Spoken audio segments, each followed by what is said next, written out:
Olá, pessoal, tudo bem? Hoje, então, no nosso segundo dia aqui de conteúdos do Enad, quero compartilhar com vocês algumas estratégias para que vocês possam, de fato, né, fazer de uma forma bem coerente, desenvolver de uma forma bem técnica, científica e de um preparo maior as questões discursivas, né, que são, de fato, as questões que têm um peso bem significativo também na prova do Enad. Nós já vimos, né, nos encontros anteriores que nós temos 5 questões discursivas. E todas elas têm uma pontuação aí significativa para que a gente tenha um bom rendimento no final. Então, vou passar algumas dicas de como que a gente precisa se atentar a alguns detalhes dessas questões discursivas, algumas regrinhas que são importantes para desenvolver um bom argumento, e a gente vai fazer uma questão exemplo também para desenvolver um pouco desse lado analítico, ok? Vamos lá então.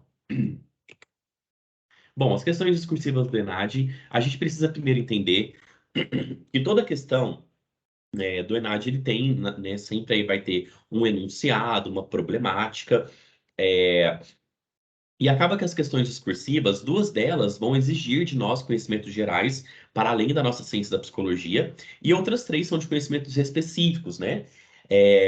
Mas a ideia é que a gente possa saber desenvolver um bom argumento, uma boa defesa, uma boa escrita, né, sobre aquilo que a gente de fato está sendo questionado na questão. Então, o que que a gente tem que entender? Nas questões discursivas, nós temos um texto, que é um texto, então, norteador para a questão problema. O texto, ele vai ser um texto ali dissertativo, ele vai exigir, né, um posicionamento do candidato que está escrevendo. Então, todas as questões discursivas do ENAD vai exigir de nós uma postura, um posicionamento, não somente, né, é, de conhecimentos gerais e específicos, mas de uma capacidade analítica para além do fenômeno. A gente fala muito disso, né, nas aulas. Olha, nós precisamos olhar para além do fenômeno. Quando eu penso numa temática polêmica, aborto, né? Nós, enquanto psicólogos, não é que nós somos a favor do aborto, nada disso.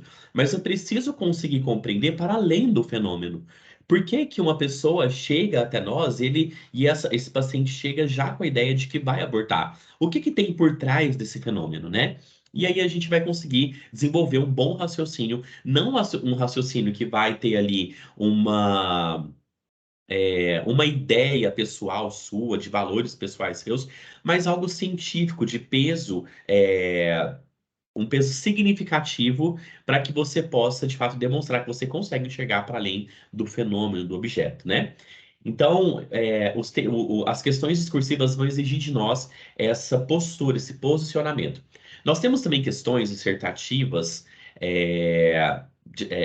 discursivas, na verdade, né, do ENAD, que elas vão ter imagens e alguns textos também vão meio que complementar uma boa análise. Então, nós temos que analisar o que aquela imagem pretende trazer de mensagem, junto com o texto norteador, para aí sim responder a pergunta principal. E acaba que essas questões discursivas, elas vão também avaliar o nosso poder de síntese, né? É necessário que a gente tenha um bom poder de síntese. Por que que eu estou dizendo isso? Por quê? Porque nós temos uma quantidade máxima de 15 linhas para responder essas questões, dentro de uma metodologia, né, de escrita de texto dissertativo argumentativo. Ok?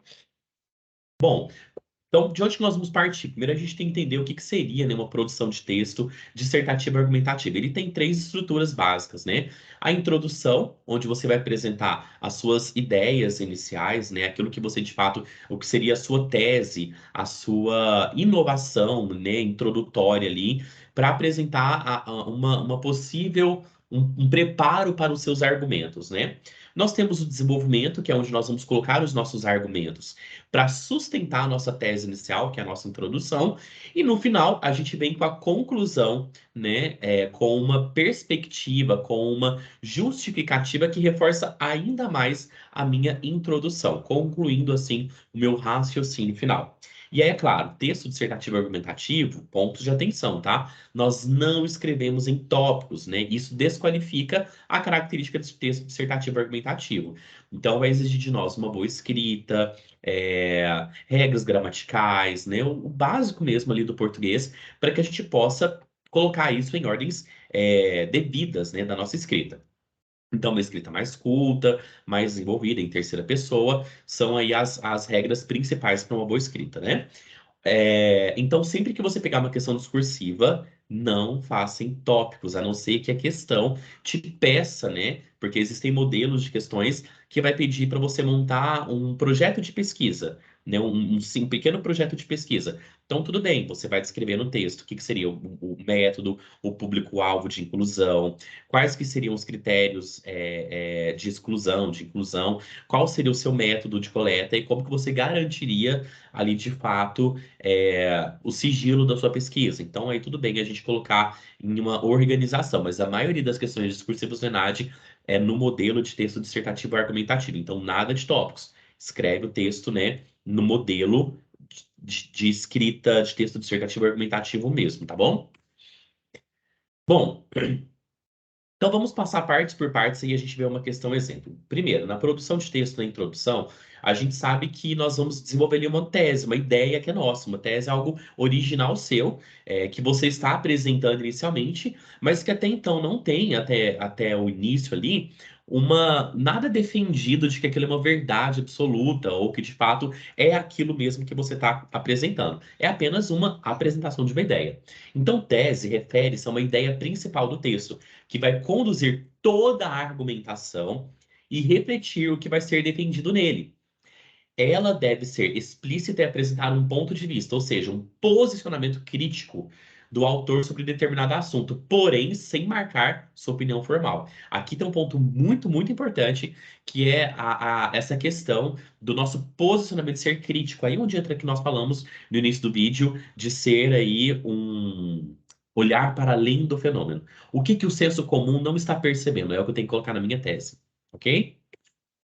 Bom, na parte do desenvolvimento serão os nossos argumentos, que seria o desenvolvimento das defesas da minha introdução. Aqui eu posso, né, até aproveitando ganchos aí, eu posso usar de leis que eu conheço, de fatos reais, esses fatos, né, não tem fatos que não são reais, né, gente?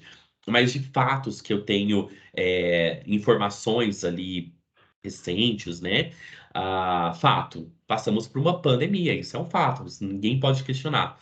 Então, fato, aquilo que você de fato mesmo tenha como descrever. O conteúdo do texto motivacional que você lê, você pode utilizar fragmentos como argumentos, desde que seja parafraseado, nada de copy-cola, tá? Nada de copiar e colar. Então, você pode utilizar os dados que o texto motivacional está trazendo para você usar como argumento parafraseado. Excelente. Então, o argumento é tudo aquilo que vai sustentar a sua tese, a sua ideia inicial. E por fim, na conclusão, nós temos aí diversos tipos de conclusão que a questão pode pedir. Ela pode pedir uma proposta de intervenção, ela pode pedir pontos a serem futuramente discutidos, pesquisados, considerados, e também pode ser um fechamento de tudo aquilo que nós defendemos com o viés de reforçar ainda mais a minha tese inicial.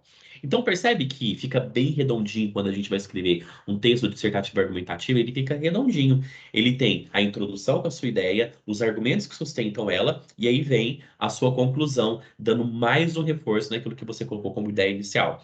Quando a gente fala de um texto dissertativo argumentativo, não significa que vai ser a verdade absoluta, pessoal. Significa que temos uma ciência que está sendo elaborada e que, claro, pode ser refutada, questionada a qualquer momento. Isso é ser ciência. É a gente não ficar preso, apegado em ideias, teorias, por simplesmente uma questão de orgulho, né? Ou simplesmente porque você ama demais. A gente sabe que ciência evolui. E se a gente não evoluísse, nós continuaríamos, né, aí cometendo diversas atrocidades, matando diversas pessoas. Então a ciência está aí para nos ajudar, enquanto seres humanos mesmo, né? E aí, é claro que nós vamos reafirmar a nossa tese e uma forma fácil, perguntas fáceis que pode ajudar você a fazer a sua conclusão seria aí, né? O que vai ser feito, quem vai fazer, como vai fazer, onde vai fazer. Isso são formas de você concluir melhor o seu texto, né, que você está construindo. Ter uma conclusão bem forte, potente ali, né? Que de fato venderia o teu peixe, né? Então vamos a uma questão, exemplo, a gente vai ler juntos e aí a gente vai entender melhor como que isso como que a gente pode ter ideias disso, tá bom? Vamos lá então. Então, olha só, essa aqui é uma questão que caiu na prova de arquitetura e urbanismo no Enem de 2017. Para eles é uma questão geral, mas para nós seria uma questão específica. Vamos entender melhor sobre isso, tá bom? Questão discursiva 1, texto 1. Em 2001, a incidência da sífilis congênita, transmitida da mulher para o feto durante a gravidez, era de um caso a cada 1.000 bebês nascidos vivos. Havia uma meta da Organização Pan-Americana de Saúde e da Unicef de essa ocorrência diminuir no Brasil. Chegando em 2015 a 5 casos de sífilis por congênita por 10.000 nascidos vivos. O país não atingiu esse objetivo, tendo se distanciado ainda mais dele, embora o tratamento para a sífilis seja relativamente simples, à base de antibióticos. Trata-se de uma doença para a qual a medicina já encontrou a solução, mas a sociedade ainda não. Ó, aqui só nesse texto a gente consegue tirar um monte de informação. A gente sabe que teve uma incidência de sífilis congênita da mãe para o bebê, tinha uma meta para ser alcançada, não foi alcançada, e aí vem a visão para além do fenômeno. Por que que isso não foi alcançado? Então, isso daqui, esse porquê, vai ser uma porta aberta para nossa discussão, para a gente defender o nosso argumento inicial lá, a nossa introdução. Vamos para o texto 2, olha só.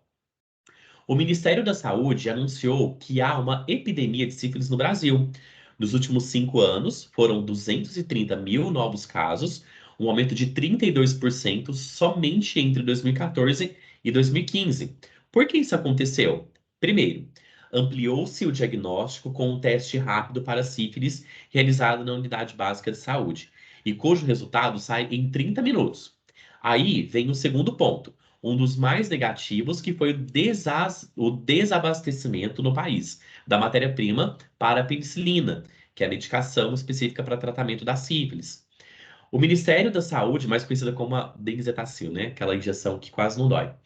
O Ministério da Saúde importou essa penicilina, mas por um bom tempo não esteve disponível. Isso fez com que mais pessoas se infectassem. O terceiro ponto é a prevenção.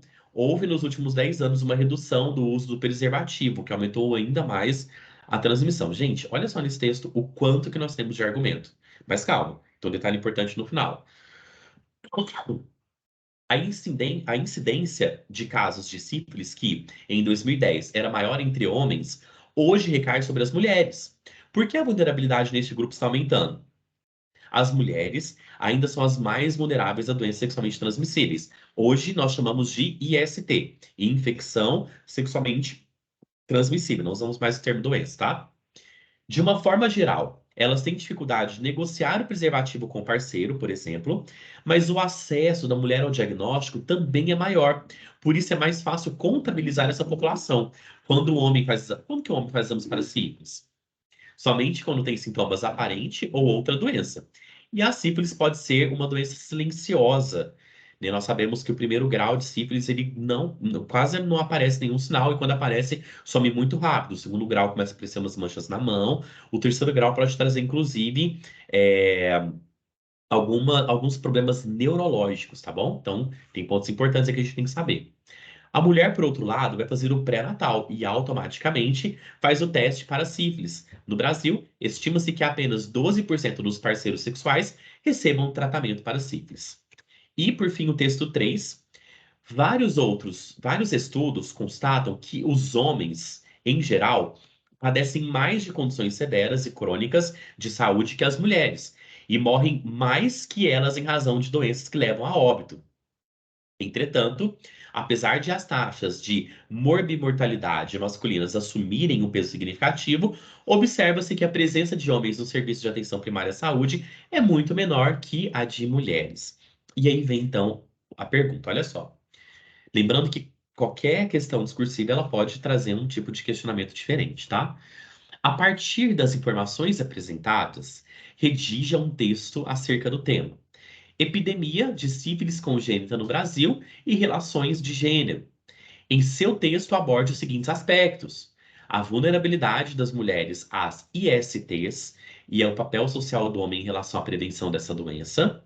E o outro, duas ações especificamente voltadas para o público masculino a serem adotadas no âmbito das políticas públicas de saúde e de educação para reduzir o problema. Então, olha só, o que ele está pedindo para nós aqui?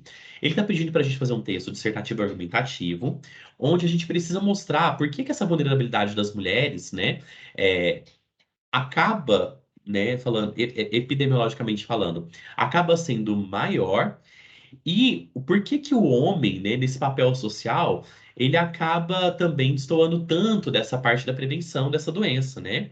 Em relação às mulheres. Então ele está trazendo aqui, por isso que o tema, já tem até o título, né? Nós não precisamos colocar o título, seria Epidemia de Sífilis Congênita no Brasil e Relações de Gênero. Então a gente tem que abordar isso.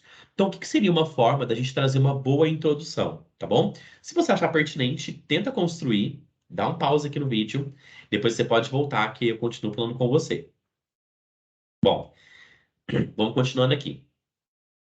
Aqui que a gente poderia colocar na introdução? A gente pode colocar na introdução o quanto que as questões ligadas à sexualidade são diferentes para homens e mulheres.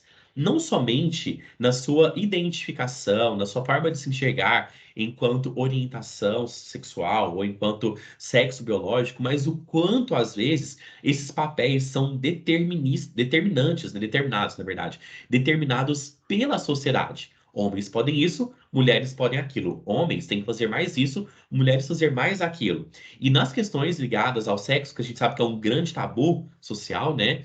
Com certeza, nas questões de gênero, isso também vai sofrer algum impacto. Por que que mulheres, elas consultam, buscam mais ajuda médica do que do homem? Porque a mulher, quando ela chega numa determinada idade, ela já tem que fazer os seus exames ali, né? Acompanhamento ginecológico, ela tem que fazer todas as suas os seus protocolos ali necessários anualmente. E o homem, muitas vezes, ele só procura o médico quando tá num grau assim bem grave mesmo, né?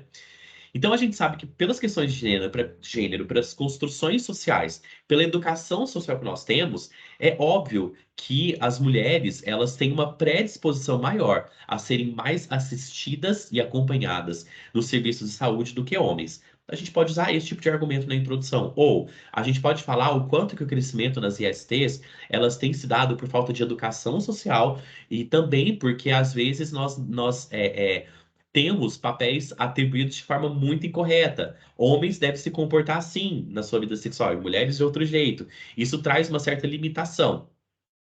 Pronto, criei minha introdução falando sobre isso. Agora, o que que vai de fato justificar, defender isso que eu estou falando? Então a gente tem que ver com os argumentos, né? Um dos argumentos que a gente viu no texto que seria muito interessante, né? Até para a gente poder pensar nessa vulnerabilidade das mulheres às ISTs e o papel social do homem em relação à prevenção dessa doença. Aqui a gente pode falar o seguinte: já que nós temos esse crescimento significativo, né? O que que justificaria esse crescimento? Primeiro que as mulheres, talvez, elas foram educadas a não serem protagonistas da sua vida sexual. As mulheres não costumam portar camisinha, né, preservativos, elas deixam isso à custas dos homens. Muitas vezes as mulheres não conseguem decidir se elas querem ou não, né, ter uma relação com ou sem preservativo. Então, o protagonismo da mulher pode ser, e isso é uma construção social muito forte, pode ser um ótimo argumento para justificar por que dessa vulnerabilidade. Outro ponto importante, né? É que nós poderíamos colocar como justificativa. O fato do homem não se importar tanto com as suas questões de saúde e não buscar periodicamente o acompanhamento de saúde dele faz com que ele seja um papel de muito risco para a sociedade, principalmente, né, para a mulher, ali, se for uma relação heterossexual, né, para a mulher por ele não fazer acompanhamentos próximos. E isso faz com que ele possa, talvez, ao longo das suas experiências sexuais, ter contraído sífilis e, por conta de acompanhamentos não periódicos, ele ser um risco aí na relação sexual. A baixa procura do homem, né, tudo aquilo que está no texto motivacional, a baixa procura do homem, né, nas unidades de saúde, a baixa responsabilidade afetiva que talvez o homem tenha nas relações, pode ser uma justificativa. Então, perceba que nós podemos utilizar diversos argumentos, né? E quanto ao segundo ponto, que eles falam duas ações, a gente pode pensar em diversas ações. A gente pode talvez pensar num programa na atenção primária de educação, né? Quanto à sexualidade masculina, um diálogo sobre a masculinidade na contemporaneidade. A gente pode abordar temáticas nas escolas, o quanto é importante o adolescente também buscar. cuidar, né, buscar aí de fato as investigações necessárias na área da saúde, acompanhamentos médicos periódicos, né, funcionais. Então, tudo isso a gente pode colocar como ações, cartilhas, a gente pode criar blogs, outras ações importantes também, às vezes criar diálogos online para que as pessoas tenham mais acesso quanto às temáticas de masculinidade, quanto ao protagonismo da mulher no sexo. Isso tudo são ações que a gente pode colocar. Então perceba que a partir dessas ideias a gente consegue construir, confeccionar um bom texto dissertativo argumentativo baseado nos textos motivacionais. E aí, fez sentido para vocês? Deu para dar uma esclarecida em como que a gente pode criar isso? Espero que sim. E faça bom ENAD aí para todos. Aqui está o professor Eduardo torcendo para vocês. E a gente vai aí depois se encontrando e vendo os bons resultados que a gente vai colher disso. Abraço, pessoal.